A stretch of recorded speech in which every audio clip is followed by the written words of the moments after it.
Molweni zihlobo, unayo le ncwadi yemifanekiso phambi kwakho? Ukuba sele uzilungiselele, masiqalise. Khumbula, xa usiva ingxolo,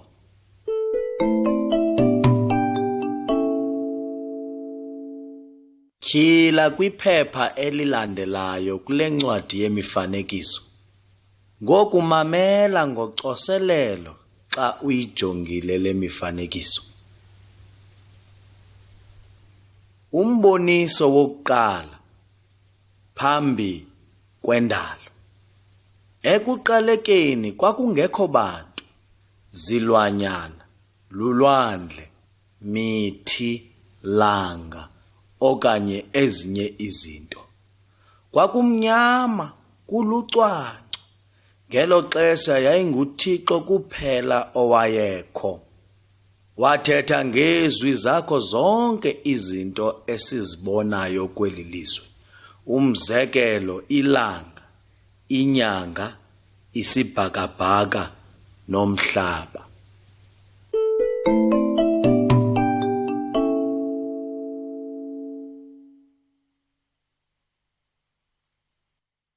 Umboniso wesibini, uThixo uyathetha. Incwadi esiyibona kulo mfanekiso ibizwa ngokuthi yiBhayibhile. uThixo uthetha nathi ngeBhayibhile. iBhayibhile isixelela ngoThixo. uThixo uthanda bonke abantu. iBhayibhile isibonisa indlela yokufumana ulonwabo noxolo. Konke ke endiza kukuxelela kona kuvela kwiBhayibhile.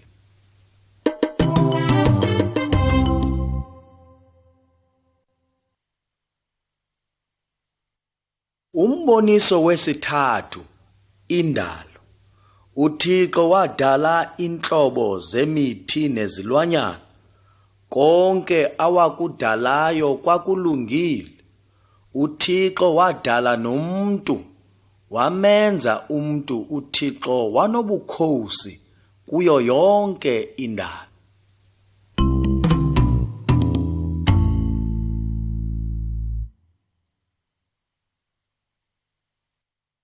Umboniso wesine, uAdam noEva. Umntu wokuqala wabizwa ngokuba nguAdam. Inkosikazi yokuqala yabizwa ngokuba nguEva. uAdam noEva babehleli ngolonwabo emyezweni owawubizwa ngokuthi yiEdeni. Yayinentlaninge yemithi kuyo. Wathi uThixo, ungatya kuyo yonke imithi, iziqhamo, ngaphandle komthi osesazulwini somyezo. Baxelelwa nguThixo ukuba baya kufa mhla batya kuwo umthi osesazulwini somyezo. Batya kuwo ke umthi ababeyalelwe ukuba bangawutyi. Bawophula umthetho kaThixo, benza isono. Unganombono ukugxothwa kwabo emyezweni, bona wabohlwaya uThixo. Ukususela ngoko bonke abantu beve intlungu, ukugula nokufa. Kodwa nangona kunjalo uThixo wahlala ebathanda. Wabathembisa ke ngomsindiso oweza kuyisusa ingcambu yesono.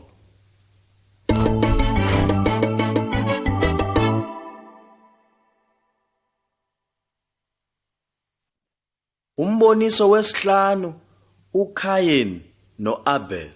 uAdam noEva bona nabantwana babo bona. Le ndoda iphethe intonga nguKayini. uKayini noAbel ngoonyana bakaAdam noEva. uKayini wamthiya uAbel umntakwabo. uKayini wona wambulala ngokumpetha ngentonga. Wonke umnombo kaAdam noEva wona, mna nawe sonile, sifanelwe kukohlwaywa.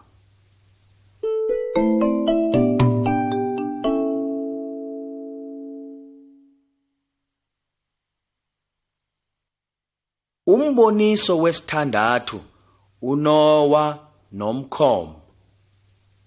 Umnombo kaAdam waqhubeka ngokwenza izinto ezimbi. uThixo kwaye kwanyanzeleka ukuba abohlwaye. Wayezimisele ukuba zisela unogumbe. Kodwa kwabakho ndoda inye eyamthobelayo uThixo. Loo ndoda yayinguNowa. Wamyalela uThixo ukuba uNowa akhe umkhombe ukuze basindiswe kunogumbe.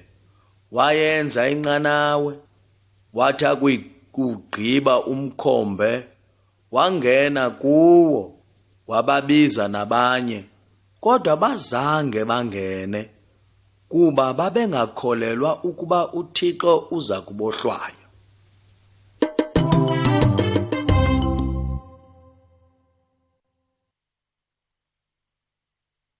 Umboniso wesixhenxe, unogumbe. Akuba engenile uNowa nendlu yakhe, yehla imvula, wangena unogumbe. Zonke iintaba zagutyungelwa ngamanzi amaninzi. Abantu baqala ukunkqonkqoza befuna ukungena emkhombeni, kodwa bazange babe nakho kuba uThixo wayesele ewuvalile umnyango. Barhaxwa bonke kuba babengakholelwa ukuba uThixo wobohlwayo. uNowa nendlu yakhe basinda ngokuba indlu yakhe yayimkholelwa yaye yamphulaphula uThixo.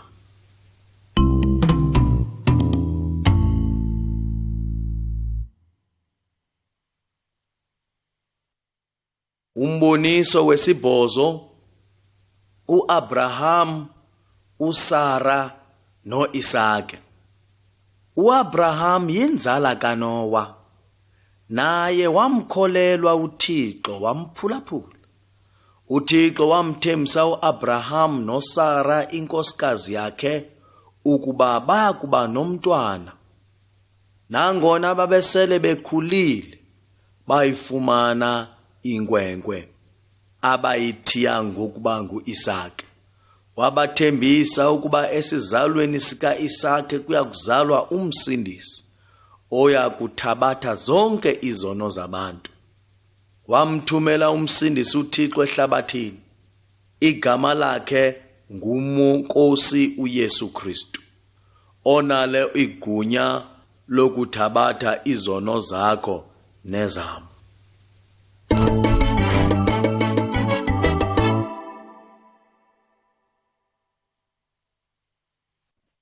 Umboniso wethoba, uMoses nomthetho kaThixo. uMoses yinzala kaAbraham noIsake. uMoses wamkholelwa uThixo. Waxelelwa nguThixo ukuba aye entabeni apho wanikwa khona umthetho. Apha kulo mfanekiso sinakho ukumbona uMoses esehla entabeni nemithetho kaThixo, yaye uThixo ufuna wonke umntu ayithobele imithetho yakhe.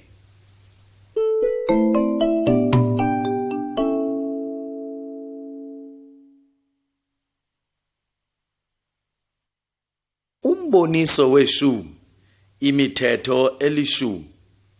Kulo mfanekiso woyibona imithetho eyanikwa uMoses. Okokuqala, uze ungakhonzi izithixo. Okulandelayo, usuku olunye evekini woyeka ukusebenza uhloniphe uThixo. Abantwana bawuthobela abazali bangabi ngamaxuki. Musa ukubulala omnye umntu. Unganqweneli umfazi wenye indoda. Uze ungebi, unganqweneli izinto zabanye abantu.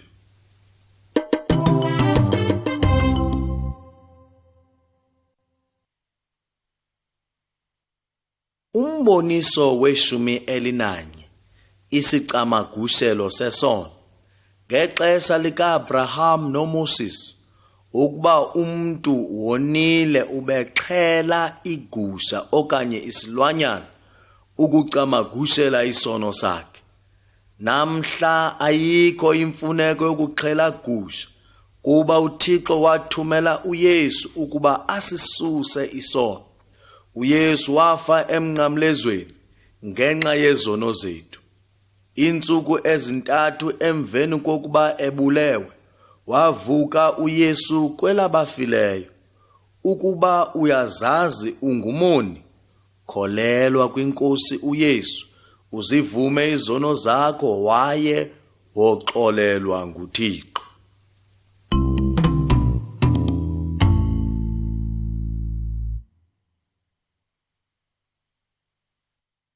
Umboniso we-12, ingelosi noMariya. Ngoku ndiza kukuxelela ukuba wazalwa njani na uYesu. Weza ehlabathini ukuzalisa izithembiso zikaThixo kuAdam noEva, ukuthabatha izono.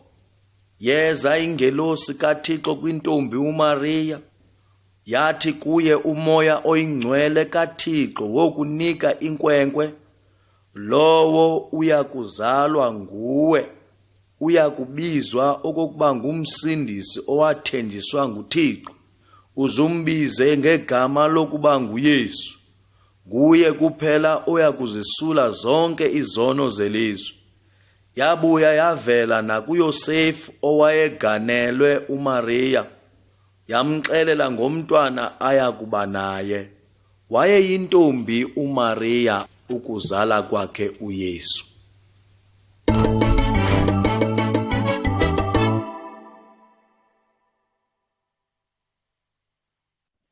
Umboniso we-13, ukuzalwa kukaYesu. Jonga emfanekisweni wokuqala, uMariya uzala inkwenkwana uYesu. Jonga umfanekiso. Ngobo busuku ingelosi kaThixo yavela kubelusi. Yathi ngobo busuku umsindisi othenjiswe nguThixo uzelwe. Igama lakhe nguYesu. nguYesu oyakuthabatha izono zakho. Abelusi bamfumana uYesu, baqubula kuye.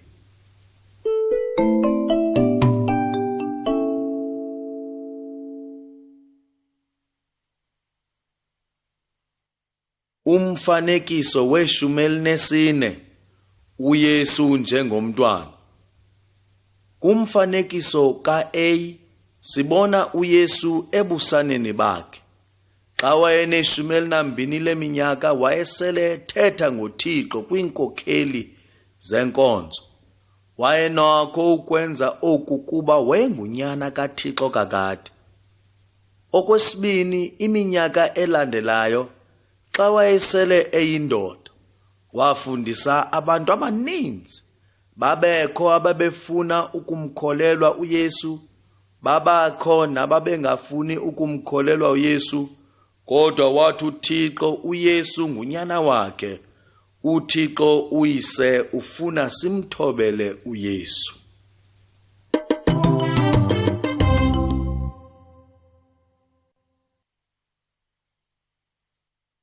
Umfanekiso we-15, imimangaliso kaYesu. uYesu unamandla kaThixo. Unamandla ngaphezu kwawo onke amandla obumnyama nawamagqirha. Jonga, uYesu uphilisa imfama. Uvusa intombi eyayibhubhile. Uhamba phezu kwamanzi. Wayenokwenza nayiphi into kuba wayengunyana kaThixo. Wenabalandeli ababonayo beva zonke izinto awayezenza.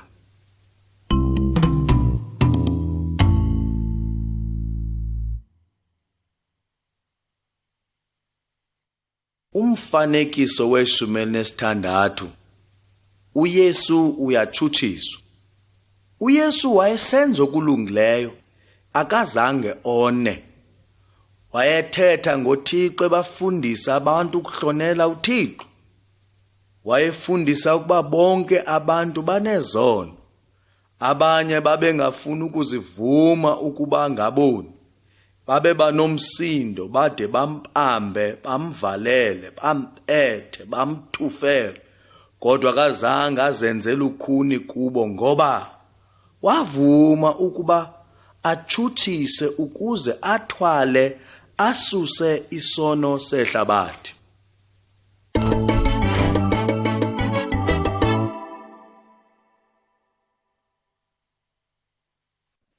Umfanekiso we-17. uYesu uyabulawa.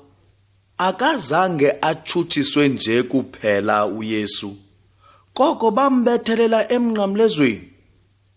Ngaloo mihla yayisisithethe ukuba isigebenga nezigwinta zixhonywe. Watsho ngokwakhe ukuthi uThixo ukufa konyana wakhe sisicamagushelo sezono zethu. Ekufeni kwakhe wafumana ugwebo emzimbeni wakhe ngenxa yakho nam, ukuba sithi sizivume ukuba singaboni, sizishiye izono zethu, isono sethu sixolele. Wonile?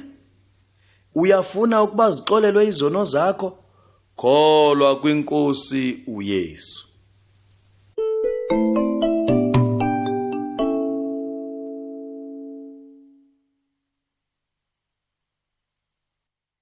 Umfanekiso we-18. Uvuko. Emveni kokufa kwakhe uYesu emnqamlezweni, izihlobo zakhe zamngcwabela emqolombeni, laza latywina lavalwa ngelitye elikhulu ingcwaba. Iintsuku ezintathu emva koko uMariya nezihlobo zakhe beze engcwabeni. Kodwa uYesu wayengekho. Kwakuyingilosi kuphela eyayimile apho ecaleni kwengcwaba. Yathi kubo, uYesu uyaphila, uvukile, akakho apha. Emveni koko yathi shwaka, uYesu uyaphila kunanamhla, yaye uyasiva xa sithandaza kuye.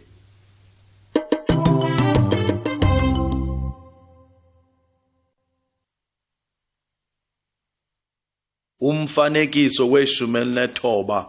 uThomas. Emva kovuko bambona abantu abaninzi bathetha naye uYesu. uThomas, umlandeli kaYesu, wathi, "Ndide ndiwabona amanxeba ezandleni zakhe, andisayi kukholelwa ukuba uyaphila." Jonga emfanekisweni. uYesu weza kuThomas wambonisa amanxeba akhe, waze wakholwa ukuba enyanisweni uYesu uvukile.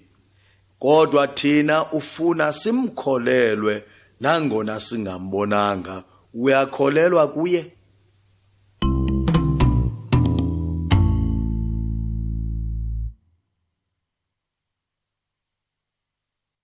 Umfanekiso wama-20. Unyuko.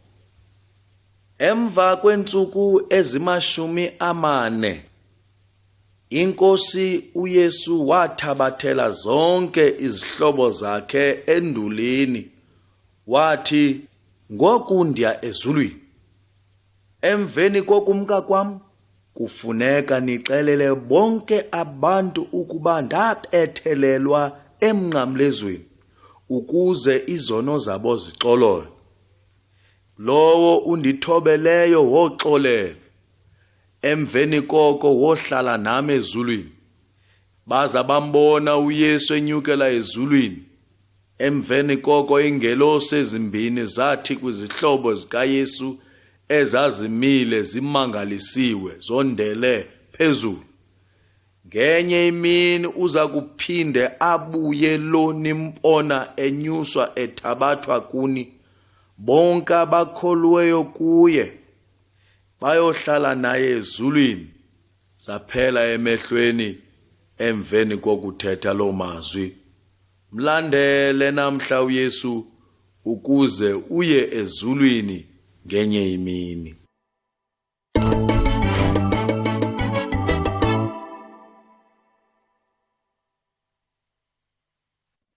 Umfanekiso wama-21 Umnqamlezo. Umnqamlezo usisikhumbuzo ngokufa kweNkosi yethu uYesu. Akazange enze sono kodwa wakuthobela ukuthwala isohlwayo sezono zethu. Wakwenza oko xa wayemonxozwa, wafa emnqamlezweni. Emva kokufa wabuye wavuka. Ngoku ukulungele ukunceda bonke abamthobelayo. Xa sizivuma izono zethu, sikholelwe kuYesu, isigwebo sesono uyasisusa, soba nayo indawo yokuhlala noThixo ezulwini.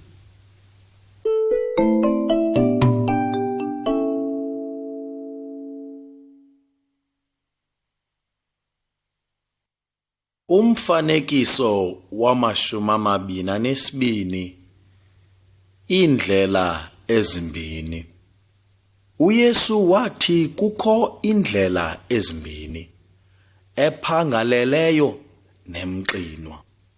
Wonke umntu ukwindlela ephangaleleyo kwasekuzalweni. Indlela ephangaleleyo ikhokhelela emgwebeni nasentshabalalweni nasemlilweni ongenakho ukucinywa. Ukuba umntu ukholelwa amthobele uYesu, ungena kwephangaleleyo indlela, kodwa aphumele kwemxinwa. Emxinwa iya ebomini nakuThixo ezulwini. Uyafuna na ukukholelwa kuYesu? Ukuba ngaba uyafuna, thetha noYesu wenjenje: Yesu, ndiyavuma ndingumoni. Ndiyakholwa ukuba uYesu wafa emnqamlezweni, ethabathe izono nogwebo lwezono zam. Yesu, ndixolele, undihlambulule le ntliziyo yam, ukuze ndikulungele ukuya kuhlala noThixo ezulwini. Ndiyabulela sele undivile Yesu. Amen. Ukuba ngaba uthetha ngolu hlobo noYesu, woba ngumntwana kaThixo, noThixo abe ngutata wakho.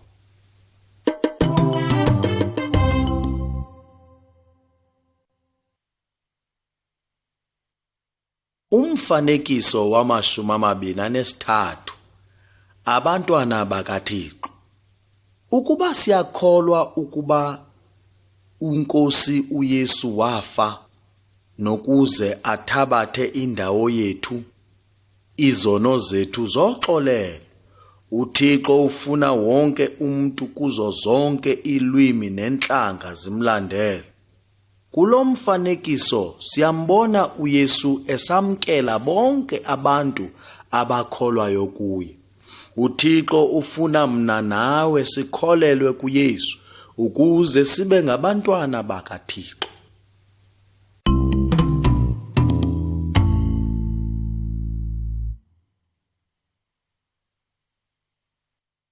Umfanekiso wama-24 Umoya oyingcwele usenza batsha. Apha simbona uYesu enoNikodima, umfundisi omkhulu wakwalizwi. Umbonisa ukuba ukuze angene ezulwini, kufuneka azalwe ngokutsha. Oko kukuthi atshintshwe ngokuzaliswa ngumoya oyingcwele. Kuphela ke ngumoya oyingcwele onokuyenza loo nto. Asinako ukuziguqula, ngokuba sizelwe sinjalo singaboni kakade. Xa uzivumela ukuba ungumoni, uzidanele nezono zakho, umoya oyingcwele wokwenza mtsha. Mcele uYesu akwenze umntu omtsha namhlanje.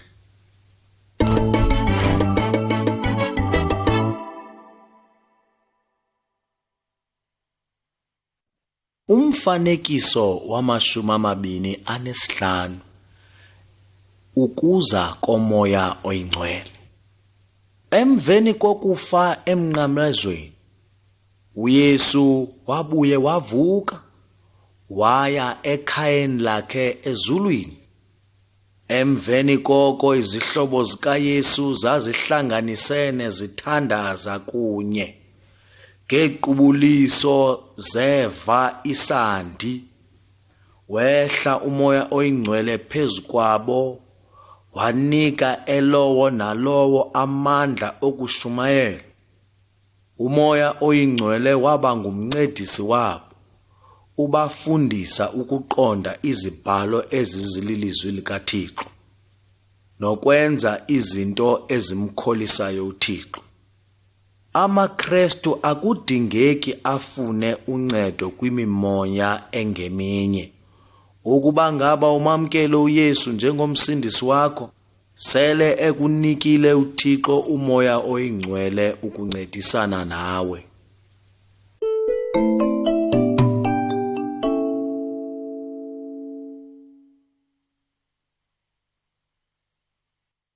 Umfanekiso wama-26 ukuhamba ekukhanyeni.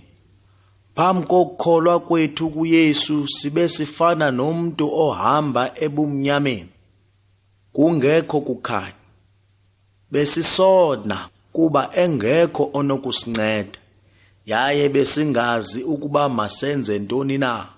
Kodwa emveni kokuba sikholiwe kuYesu, sifana nabantwana abahamba ekukhanyeni kwemini. Umoya oyingcwele, oko kukuthi umoya kaYesu, usoloko ulindele ukusinceda usibonise indlela kaThixo ngelizwi likaThixo.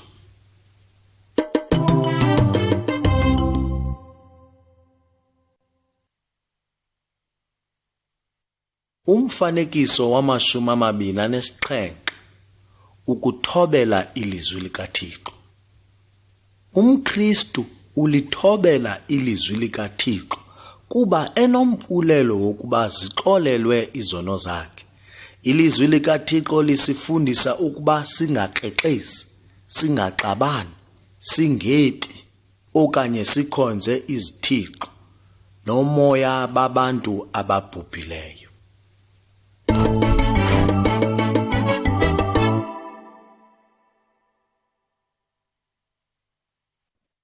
Umfanekiso wama-28 indlu yamaKristu. Indlu yomKristu mayiphile ngendlela yelizwi likaThixo. Indoda ekholwayo mayimthande umfazi wayo. Umfazi wekholwa makayihloniphe indoda yakhe. Indoda nomfazi mabancedisane, bajonge babafundise ngoYesu nabantwana babo.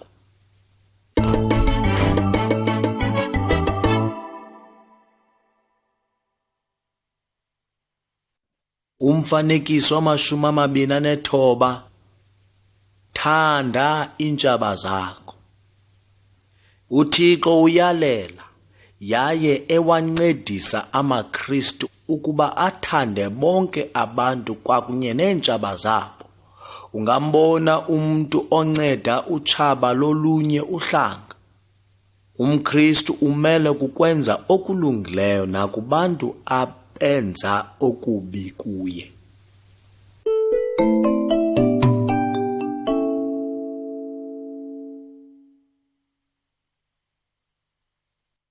Umfanekiso wama-30 uYesu yinkosi enamandla. Apha sibona abantu ababini betshisa izithixo zabo. UmKristu umelwe ukukhonza nokucela uncedo kuThixo egameni likaYesu qha. uYesu unamandla ngaphezu kwawo onke amagqirha, izithixo nayo imimoya yabantu ababhubhayo.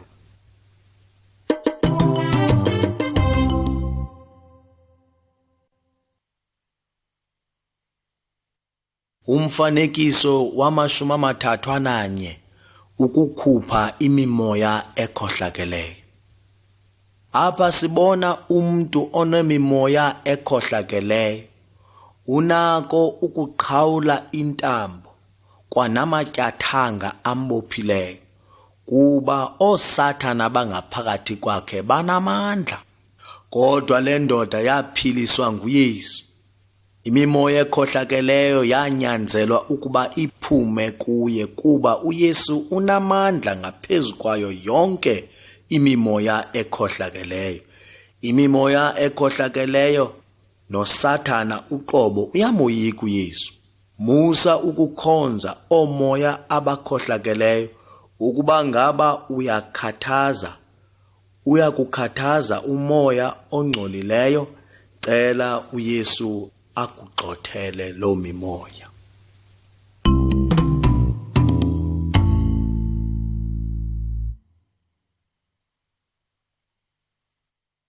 Umfanekiso wamashumi 32 ukulandela uYesu kuphela.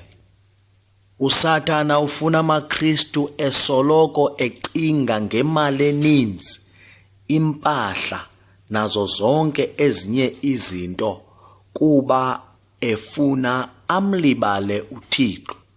Kodwa uYesu usithembisa ukuba uya kuzibonelela zonke iimfuneko zamaKristu.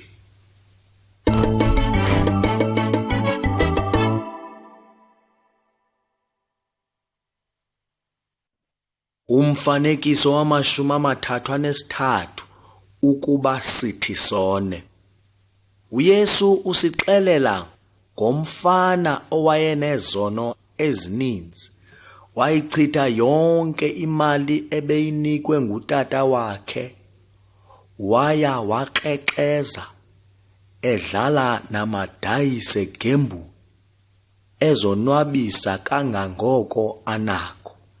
Yakuba iphelile imali nabahlobo bemkile, wazidanela, wabuhlungu, wabuyela kuyise wacela uxolo, kuba wayemthanda, wamxolela.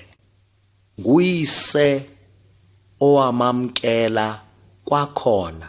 Xa sithi sone, simelwe kukuva buhlungu, sijike bubini, sizivume izono zethu kuYesu. uYesu uyasithanda, wasifela ukuze azisuse izono zethu.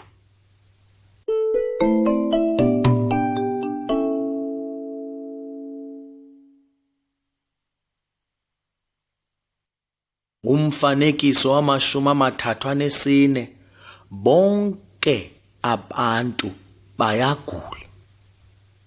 Ukuba ngaba uyagula, thandaza kuYesu, umcela kuncede. Musa ukucela uncedo kwigqirha okanye kumoya wabantu wabhubhayo.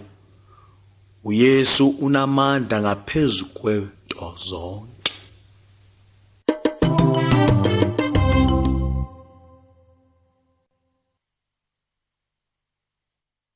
Umfanekiso wamashumi 35 ukufa.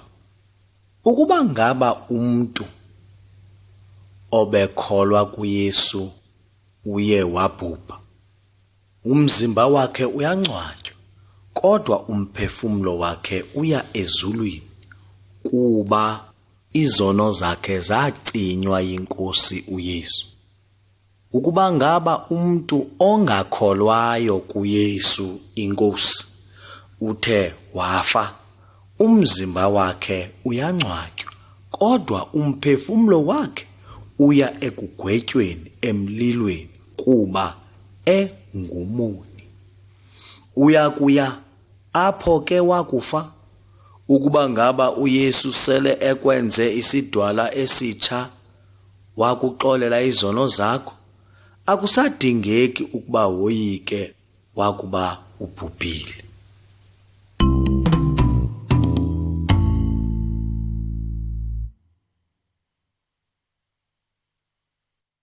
Umfanekiso wamashumi 36 amalungu omzimba. Ilungu ngalinye emzimbeni wethu linomsebenzi walo. Ilihlo liyabona, umlomo uyathetha, uyatya, indlebe iyeva. Ukuba ngaba indawo enye ithe yeva ubuhlungu, wonke umzimba uva intlungu. UThixo uthi, ikholwa ngalinye lifana nelungu elinye lomzimba. Umntu ngamnye unomsebenzi wakhe, umzekelo, ukushumayela, ukucula, ukupheka. Kodwa ilungu ngalinye kufuneka likwenzele oko iNkosi uYesu. Onke amaKristu makathandane, ancedisane.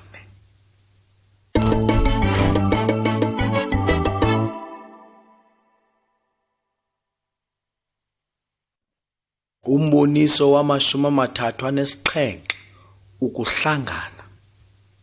UThixo usifundisa ukuba kulungile ukuba amaKristu ahlangane, akhonze, athandaze, acule kunye. Likhona nethuba lokwahlulelana ngemfundiso eselizwini likaThixo. Likhona ithuba lokuzisa izipho emsebenzini kaThixo. UThixo usifundisa ukuba sikukhumbule ukufa kweNkosi uYesu ide ibuye.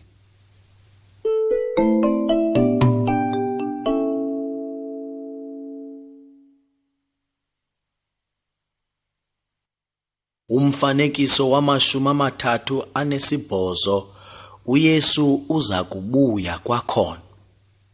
UYesu waya ezulwini, kodwa ngenye imini uza kuphinde abuye. Xa ebuya, wonke umntu osele ekholiwe uya kunyuselwa ezulwini kunye naye. Kodwa abantu abangakholwayo kuYesu boshiyeka ukuze bathuthunjelwe emlilweni wedike ongasayi kucima naphakade. Ngaba ulungile ukuya ezulwini ekubuyeni kweNkosi yethu Yesu Kristu ngoku?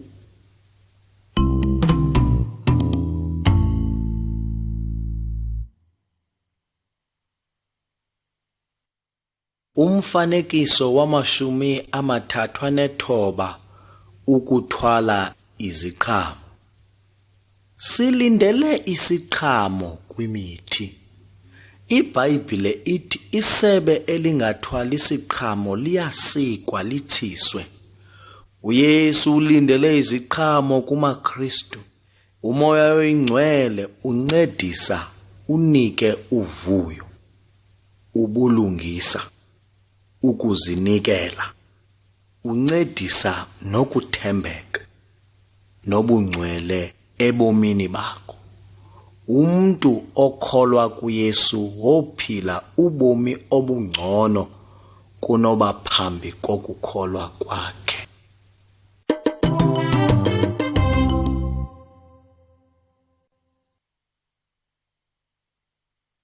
Umfanekiso wama-40, ukuxelela abanye abantu. UYesu wayalela amaKristu ukuba ahambe exelela nabanye abantu ngaye. Lowo ufuna ukuzivuma izono zakhe akholwe kuYesu, izono zakhe zosuswa zicinywe, nomphefumlo wakhe uzalwe ngokutsha. Kula umfanekiso sibona umKristu ethobela umyalelo kaYesu. Ngaba uthini wena? Ngaba uya kubaxelela nabanye ngoNkosi uYesu? Baxelele oko sele wena ukufundile.